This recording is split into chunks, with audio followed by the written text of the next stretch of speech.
New Mexico has the third oldest state legislature in the entire country, with the average age being 62. That's according to December 2015 data from the National Conference of State Legislatures. So why don't more younger people in the state seek a seat in the state legislature? One major reason, maybe there's no paid salary.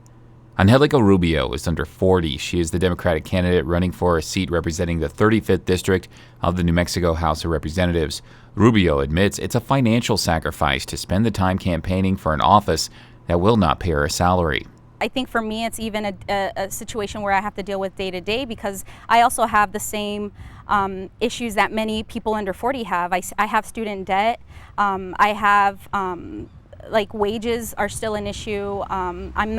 I don't have any money by any means, but I think I've learned to adapt, and much like young people my age, we just become sort of like minimalists. Rubio says that it's not just young people who face the financial roadblock to campaigning for the state legislature, but working people in general. We can't just give up our daily jobs to just go run for office. I mean, even for myself, it's a sacrifice to decide to run for office and to take on a job that's going to be more than, it'll be a 24/7 job and still not get paid for it.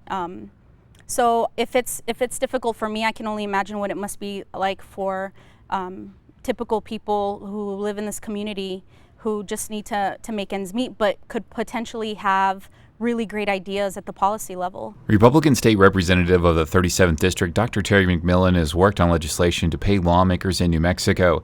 He says the people who serve in the state legislature are usually retired or can't afford to take the time needed to serve. Now, we like having old hands in the legislature. We do believe that age brings some degree of wisdom.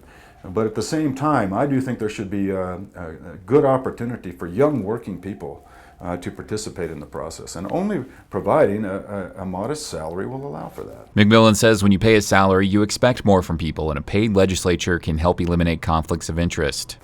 Now, there's something romantic about having what we call in New Mexico a citizens' legislature, but I would say that the days of that have passed.